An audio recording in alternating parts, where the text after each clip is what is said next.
Hello, hello mga kababayan. At nandito naman tayo. At narito na naman ang inyong lingkod, Defensor Katoliko. At pag-uusapan po natin ngayon sa video ito, itong Iglesia ni Cristo dito sa Pilipinas. Pag-uusapan po natin kung kailan ito natatag, sino po ba ang nagtatag, at ano po ano po itong klaseng iglesia na ito. Ayan po.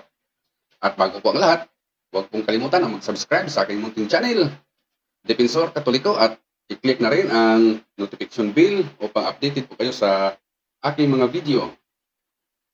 Okay po, huwag na po natin patagalin. Sa unang katanungan po natin, ang Iglesia ni Cristo sa Pilipinas ay kailan po naitatag? Kailan po naitayo? At isunod na rin natin kung sino po ang nagtayo. Okay po. Ngayon, ang pasasagutin po natin ay sila mismo. Ayan po. Sila po mismo ang ating pasagutin. Base sa kanilang pasugo. Yan, opisyal na libro po nila ito. Itong Pasugo Magazine. Pasagutin natin itong Pasugo Agosto, Septembre 1964, page 2 at 5. Ito po ang nakasaad po dito mga kababayan. Kailan napatala sa pamahalaan o narehistro ang INT sa Pilipinas? Sumagot din. Noong Hulyo 27, 1914 na sinasabi sa rehistro na si kapatid na Felix Manalo ang nagtatag sa INC. Yun po, klarong-klaro po ang kanilang sagot mga kababayan. Si kapatid na Felix Manalo daw ang nagtatag. Tapos sasabihin nila na si Kristo ang nagtatag. Okay. Diba? Kalokohan yung mga sinasabi nila na si Kristo daw ang nagtatag dito sa Pilipinas. Kailan pumunta si Jesucristo dito sa Pilipinas? Samantalang sa pasugo nila, sila na mismo ang sumagot na si Felix Manalo ang nagtatag. Okay. Paano pa natin mapatunayan mga kababayan ko? Dahil inamin na sa kanilang pasugo na si Felix Manalo ang nagtatag. Ngayon, paano niya itinatag ang iglesia dito sa Pilipinas?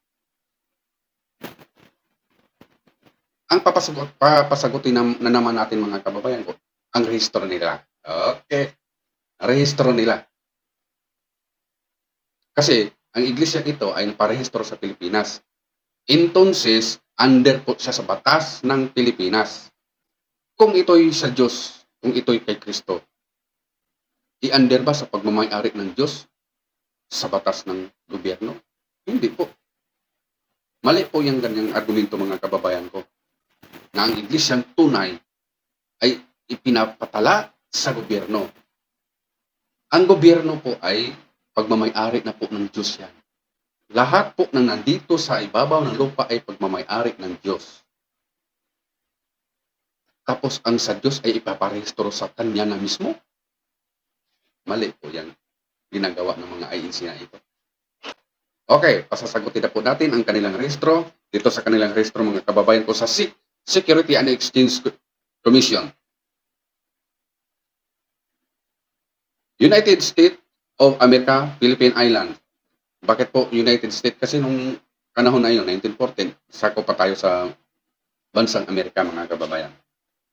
United States of America, Philippine Island, Office of the Division of Archives, Patented Properties of Literature, and Executive Office of Industrial Trademark. Okay. Applicant. May nasasabi dito. Applicant. Walang ibang nakapangalan dito. Felix Y. Manalo. Okay. Bakit Y. Manalo? Bakit po? Ito kasing Y ay kanyang totoong apelyido. Apelyido po ng kanyang ama. Di ba? Anghel daw. Pero winalanghiya niya yung ama niya. Anong dinala ng apelyido? Sa nanay niya. At take note, ang mga magulang niya ay mga Katoliko. Yan, applicant Felix Manalo, about Ayan, may nakalagay dito about unipersonal corporation. The society or society called Iglesia ni Cristo. Ayun. Unipersonal corporation pala ito mga kababayan ko. Sa madaling salita po, ang korporasyon ito ay hindi maipamamana kahit kanino, kundi sa kanila lang angkan. Ayan. That said applicant appears before this office and respectfully declares that said applicant is the founder and present head of the society named Iglesia ni Cristo. Desire to convert said society into a unipersonal corporation. Ayun mga kababayan ko. Klaro-klaro. Tapos, sasabihin nila na kay Kristo ito. Di ba? Kay Kristo daw. Ngunit, yan na, sinasabi nila kay Kristo daw ito. Ang mga nagsasabi din lang naman ng ganon ay yung itong mga sinungaling niyang mga ministro. Lalo na itong mga nauutok niyang mga miyembro. Kasi walang ibang pinapaniwalaan nila, yung ministro lang nila eh.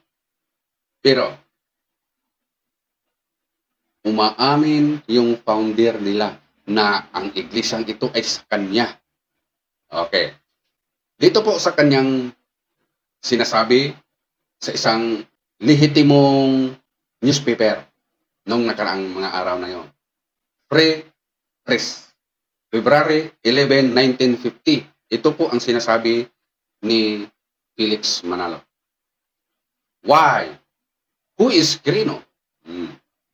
He is a man just the same as I am. Si Quirino daw ay tao lamang kagaya ko. I am not afraid of him. Hindi daw siya natatakot kay Quirino. Suffer to no man. That is the best way to defend your right. Member of my church. Sinabi niya dito mga kababayan. Member of my church were beaten up. Some killed because they refused to vote Quirino. Yung iba daw mga membro sa kanyang iglesia, my church. Sinasaktan. Ang iba daw ay pinatay dahil hindi bumuto kay Quirino. Anong sabi niya? Member of my church. Hindi sinabi na member sa church ni Cristo. Inamin niya talaga mismo. Kayong mga ministro ni Manalo, napakasinungaling talaga ninyo kapag sinasabi ninyo, ipipilit pa talaga ninyo na ang iglesyang inaaniban ninyo ay kay Kristo dahil nababasa daw sa Biblia. Yung nababasa ninyo sa Biblia na iglesia ni Kristo, hindi kayo yun eh. Kasi kung sasabihin ninyo na kayo yun, kayo nga rin ang tinatamaan sa sinasabi ng pasugo ninyo. Anong sabi dito sa pasugo ninyo mga kababayan ko? Iisa lamang, pasugo, November 1940, page 23. Iisa lamang ang tanging makapagtayo ng iglesia na magiging dapat sa Diyos. Kung sino? Ang ating Panginoong Hesukristo lamang. Sino mang tao maging marunong umangmang ay walang karapatang magtayo. Di ba mga kababayan? Pasugo din yung nagsasabi na walang ibang taong magtayo. Anong sinasabi dito sa history niyo? Si Manalo ang nagtayo. Anong sinasabi sa pasugo ninyo? September 1964, page 2 and 5. Manalo ang nagtatag ng INC sa Pilipinas. Pero anong sabi dito sa isang pasugo ninyo? Wala siyang karapatan. Di ba? Walang karapatan. Walang ibang taong may karapatan magtayo ng iglesia. Ano pang sinasabi dito sa pasugo? Mayo 1964, page 7. Ang tunay na INC ay iisa lamang. Ito ang itinayo ni Kristo. Tama. Kung mayroon mang nagsisibangon ngayon mga iglesia at sinasabing sila man ay iglesia ni Kristo rin, ang mga ito ay hindi tunay na iglesia ni Kristo kundi huwad lamang. Oh, sinong bumangon? Anong sinasabi dito? Kung sino mang bumabangon ngayon ng mga iglesia ni Kristo ay huwad lamang. O ano kayo? Kayo ang bumangon eh. Kasi sabi ninyo, natalikod ang iglesia ni Kristo eh. Tapos bumangon 1940. Sinong bumangon? Sabi sa pasugo ninyo. Mga huwad. O, isakta lang kayo sa huwad. Kayo, pasugo na ninyo ang nagsasabi. Kaya nga yung mga pasugo ninyo, kontra-kontrahan. Magbasa-basa din naman kayo sa mga pasugo ninyo, mga kababayan, kung sinungaling na ministro. Sa isang pasugo na naman nila, mga kababayan ko. Pasugo, Mayo 1961, page 21. So ang sinasabi, mga kababayan. Maliwanag sa pag-aral natin ginawa, sa unahan nito na ang iglesyang itinayo ni Kristo noong unang siglo ay natalikod o ganap na nawala sa ibabaw ng lupa. Yun, nawala daw. Kaya bumangon noong 1914. Sinong bumangon? Sabi ng pasugo nila sa noong pasugo Mayo 1967 ay huwad. Oh, sila pala itong huwad. Ano pa ang sinasabi dito sa isang pasugo nila? 1964, page 2, mga kababayan. Sa isang paksang mababasa sa nakaraang labas ng pasugo noong Disyembre ay ipinaliwanag kung saan naroon ang iglesyang itinayo ni Kristo noong unang siglo sa Jerusalem. Ito ay natalikod. Kaya walang natirang tupa si Kristo sa unang siglo. Nalipol lahat. Ayun, nawala na. Zero balance si Yesu Kristo. Paliwanag nila, pagkatapos daw namatay yung mga apostol, wala na. Wala na yung iglesia. Zero. Bumangon lang noong 1914. Yan ang aral nila. Ngunit, sinupalpal sila dito sa isang pasugo nila, mga kababayan ko. Ito. Ano ang katangian na maging tupa ni Kristo? Tapos kinukot nila po kaagad dito sa kinukot nila yung Juan 10:28. Ito ang sabi sa talata. At sila'y binibigyan ko ng buhay na walang hanggan at kailanman hindi sila malilipol. O sa pasugo nila, nawala, nalipol, nawala lahat. Ngunit, sa isang pasugo nila, kinukot nila yung Juan 10:28 na hindi pala nalilipol. Hindi pala nawala. Dugtong pa. Sila'y binibigyan niya ng walang hanggang buhay at hindi sila malilipol.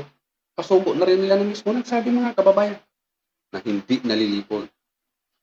So, nagkakontrahan ng mga kababayan ko. Pero, hindi nila itong huling pasugo na ito ay hindi nila yan pinapaniwalaan. Ang pinaniniwalaan nila, itong pasugo, Enero 1964 at saka Mayo 1961, page 21, na wala, nalilipol. Kaya ang Kristo nila, malinaw, mga kababayan ko, ay sinungaling. Bakit ko nasasabing sinungaling? Anong sabi ni Kristo nung itatayo niya yung kanyang iglesia sa Mateo 16:18? Ikaw ay Pedro. Itatayo sa ibabaw ng batong ito, itatayo ko ang aking iglesia kahit ang kamatayan ay hindi makakapanaig sa kanya. Yan ang pangako ni Hesus Kristo sa kanyang iglesia. Kahit kamatayan, hindi magkakapanaig sa kanyang iglesia. Ngayon, kung sasabihin ng mga ministro na nung namatay, hindi lang sasabihin, sinasabi talaga ng mga ministro. Nung namatay daw yung mga apostol, nawala. Nawala lahat.